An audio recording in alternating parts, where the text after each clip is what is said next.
Larger is more efficient. One large colony produces more honey per bee than two smaller colonies, even when the combined population of the two is equal to the one larger. So our objective in early spring is to have colony population sizes maximize before the honey season begins.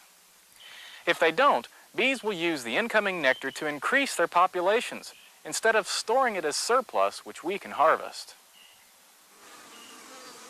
The queen's egg laying begins in January and accelerates when the early pollen and nectar sources begin to bloom. In Georgia, this happens in February. Further north, it may be as late as April. 8 weeks later, the colonies should be congested with bees, ready for the first major nectar flow of the season. Congestion is also the greatest stimulus for swarming. The word swarming is often misused to describe many kinds of behavior. Actually, it's a very precise term for a type of reproductive behavior which begins in early spring with the rearing of daughter queens. When the first of these queens is ready to emerge, the old queen is banished and flies away from the colony, accompanied by up to 60% of the workers. This flying swarm settles on something such as a tree branch, later relocating to a permanent nest, often in a hollow tree. It is an interesting dilemma in spring management to encourage rapid population growth while at the same time trying to discourage swarming. Young queens seem to suppress swarming, so some beekeepers requeen every spring. Oh, by the way, don't tolerate a marginal queen. If she is not producing adequate brood, replace her.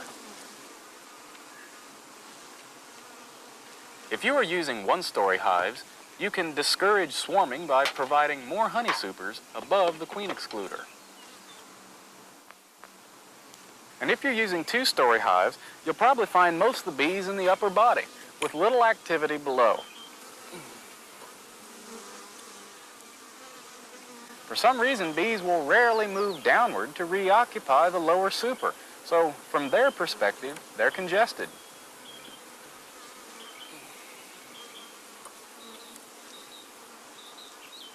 The remedy is to simply reverse the supers, putting the lower one on top.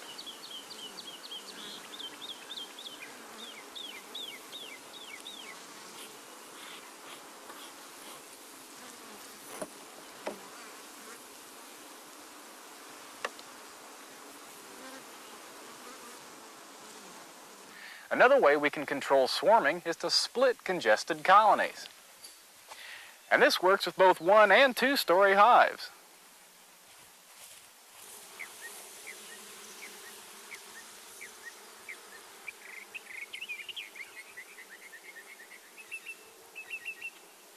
Transfer 2 frames of brood, 2 frames of honey and pollen, and the attached bees into a vacant hive body.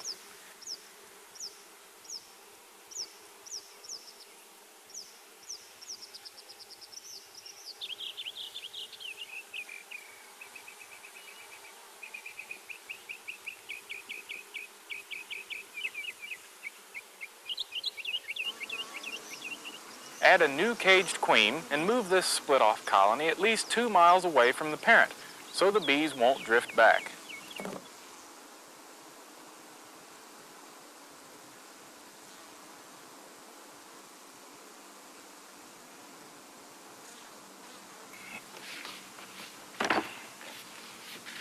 A few weeks after splitting, you'll probably have to equalize the colonies.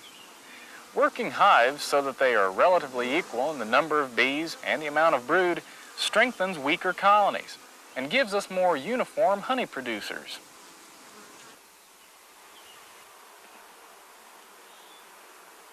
One way to equalize hives is to move frames of brood from the stronger colonies into the weaker ones.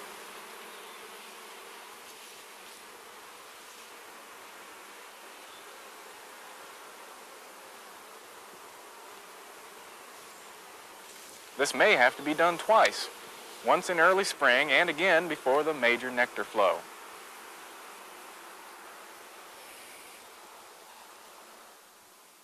A second method is to swap locations. Simply move a weaker colony into the location of a strong one. Returning bees will bolster the weak colony. There are various reasons why colonies will not have equal amounts of brooding bees. Colony weakness may indicate an inferior queen, tracheal mites, varroa mites, disease, or starvation. It is at this time of year, when the overwintering honey supplies are nearly depleted, that the bees face the greatest risk from starvation. Make sure your bees have plenty to eat in early spring.